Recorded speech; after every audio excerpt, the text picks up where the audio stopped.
Lovers of lore, thank you for joining me for the final installment of the March of the Machine storyline. Here's where it all wraps up. So we're starting out over on New Capenna. Now, Capenna's angels have finally sprung into action after Atraxa's incursion, and demons are fighting alongside of them as well. They're trying to repel the Phyrexians. The Riveteers end up toppling the Mezio, and this crushes Atraxa to death in a crashing thunder of glass and metal. And Atraxa's death causes Realmbreaker to draw back, revealing a portal to Theros. Giada's spirit was still on Capenna, and it had been watching for this. It tells the assembled angels about this portal, and the angels fly in to help the fight there. And they find the corrupted god Heliod and aid in battling him. But Kea is ultimately the one who lands the finishing blow on him, and then lands to face off against Ajani. Portals open up to all the different planes that are being attacked by Phyrexia, and Giada tells all the angels to charge, and they head off into all of these portals to aid all of these different worlds, while a small contingent go on a mission to New Phyrexia, and they are not planning to return. When the angels arrive in New Phyrexia, Giada's spirit greets Elspeth through the portal. And then Teferi arrives in New Phyrexia through the portal that Ren had opened for him and the Zalfirins. Koth asks where he came from, and Teferi explains that New Phyrexia is in the process of being swapped with Zalfir in the out-of-phase void. Vorinclex appears, but Teferi snaps his fingers, and Vorinclex's time slows to a crawl. Some other Phyrexians end up distracting Teferi, and this breaks his concentration. Then Vorinclex returns to full speed, runs up and tears apart Teferi's horse, and then leaps atop Teferi, but Teferi is saved at the last moment when a flaming Mirren sword cut Vorinclex's head off from behind, and the Mirren resistance fighter helped Teferi up and headed back into the battle. Elspeth flew down and spoke with Teferi, and together they strategized. Now, over on the Phyrexian side of things, Norn had lost control. Her own troops were rebelling against her. Some were remaining loyal, but others were kind of muttering under their breath, and still more had joined Jin-Gitaxias in outright rebellion. So now you have a situation where Jin-Gitaxias is attempting to wrest control of New Phyrexia from Elish Norn, while all of this battle and planar shift is going on at the same time. Wounded Ajani shows up, and he tries to stop the Praetors from fighting.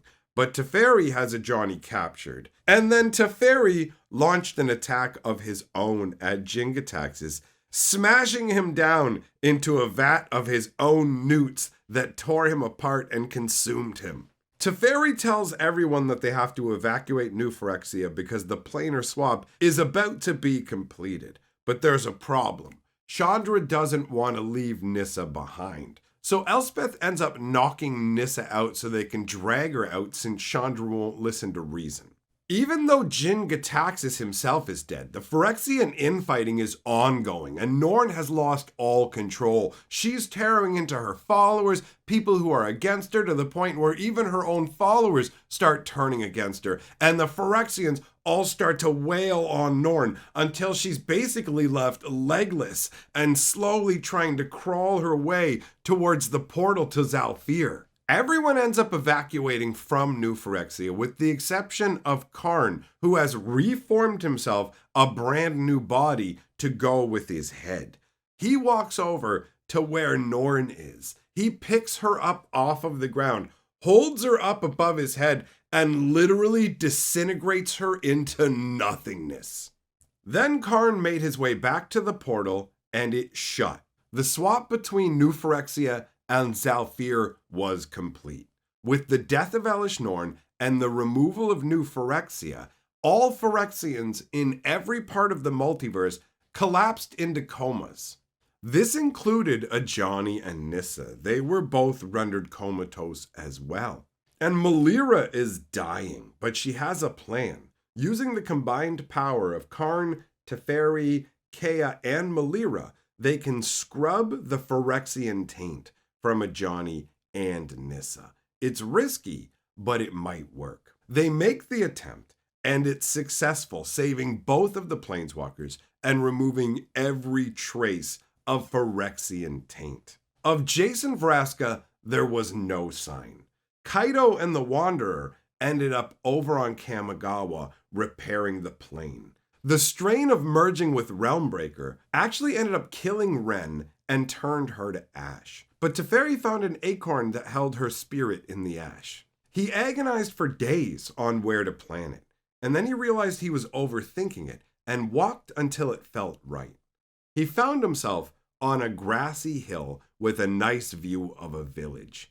He planted her in the rich Zalfiran soil. And we end off with Tyvar, who you may remember had leapt out into the air down upon that Phyrexian serpent. Well, it turns out he's victorious. He bursts forth from under the waves with its body, bragging to his brother King Harold, "You'll never outdo me!"